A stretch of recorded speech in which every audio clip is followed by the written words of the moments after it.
Hello, YouTubers, and welcome to my channel. I'm Johnny B. the Blabbermouth. Glad to have you aboard. So today, I am going to review a book I just finished called The Warriors. I'm going to put the book cover up here. I do ebooks, but nonetheless, you could see on the cover it's the movie cast, which I could see why they did that to sell books, right? But I assume you came here because most likely you saw the movie and you're kind of curious about the book, and that's what prompted me to read this book. Is I was watching the Warriors movie released in 1979. I watched it on YouTube recently, but also back when I want to say 10 or 11 years old, my mother and I went to the local drive-in movie theater and watched the Warriors there, which was really cool. And then, of course, I was a young kid, and I thought I, wanted to be in a gang, and I had to go find it's all in pop culture now, but the beer bottles, we'd go dumpster diving, finding 3 glass beer bottles. I wanted to do Warriors come out to play. But anyway, when I was watching the movie, I saw at the beginning the movie was made based on a book by Saul Yurick. Doing a little bit more of a deeper dive, I learned that the book by Saul Yurick was actually prompted from some Greek history. There were 10,000 Greek missionaries who went to go see this leader guy, I guess, and I believe the name Cyrus, who is the leader guy in the movie, was Junior Cyrus or Cyrus Junior. I'm not a history buff or anything like that, but anyway, he got killed, and these 10,000 missionaries had to make their way back to their location, which was near the ocean, so they felt that when they were at the ocean, they felt safe. I believe it's called, oh boy, I had it before, Anebius, something like that, is the Greek history. But nonetheless, Saul Yurick took this idea about the Greek missionaries and turned it into a gang book. Now, in the book, you're gonna have some. If you saw the movie already, and I'm gonna try not to do any spoilers, but the book runs pretty parallel to the movie. Most of the beginning, I want to say the first 25%, 25%, and then they just sort of do this in the storyline. You're gonna notice that the characters in the book are much younger than the characters in the movie. The characters in the book are in their mid-teens, 15, 14. I think one was 13. One actually had a comic book, which Saul Yurick references some of this Greek history. The kid was reading about that in a comic book, which is pretty cool.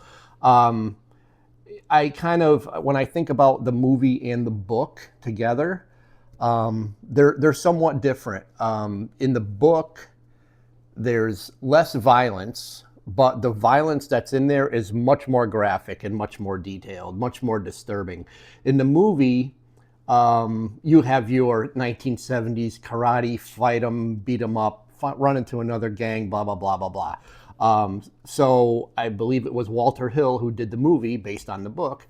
He turned it into a more cinematic experience, which makes sense. Because I'm thinking about if you made the movie based on the way the storyline runs in the book, it'd probably make for somewhat of a boring story.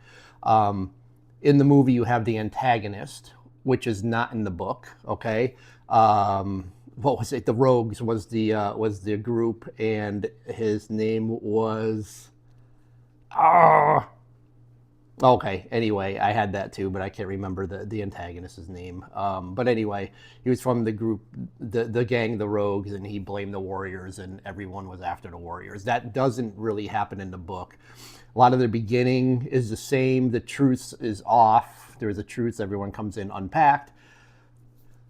Stuff goes down, and they have to bop their way or fight their way back home, but no one's actually looking for this gang. In the book also, the gang is not called the Warriors. The book is called the Warriors, obviously, but it's more of a generic term for all the groups in New York City. The group, I want to say they were called the Coney Island Dominators. So that's the group we are following. Again, I think if you think of it as both as a standalone story, they're both great. Very similar to The Shining, if you're familiar with Stanley Kubrick's movie version compared to Stephen King's book. Um, Somewhat similar, but very different in both ways, which I thought were both fantastic. I loved the book. The book was incredible. And Stanley Kubrick, in my opinion, was a master at making movies. So, excuse me. So I would recommend the book. The book, it's more of a, I don't want to call it coming of age, but it's a bunch of youngsters who their gang, the Coney Island Dominators, are more of a family, and that's how they rank the members in the gang. You have the father, who is top command, the uncle. The top commander's name is Arnold. Again, the character names are all different from the movie. So Arnold, and I believe Hector is the uncle. And then you have, I want to say their cousins is the next rank, and maybe brothers, or I can't remember if they were brothers or not, but it goes father, uncle, and cousins are definitely in there.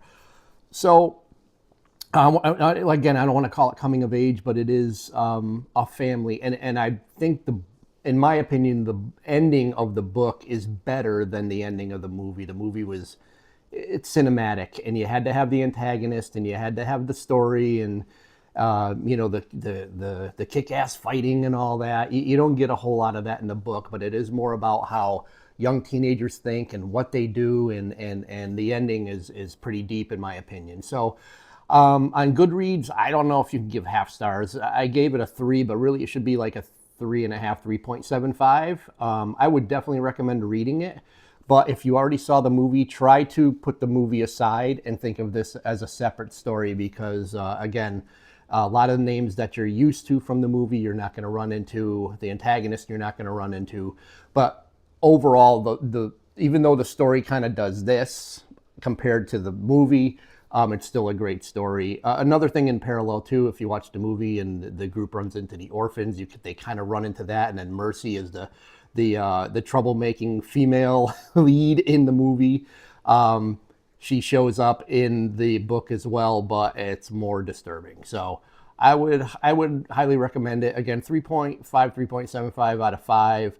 The Warriors book, that'll do it for me on this video. Like and subscribe, and hit that post notification bell for new videos that come out. Thank you.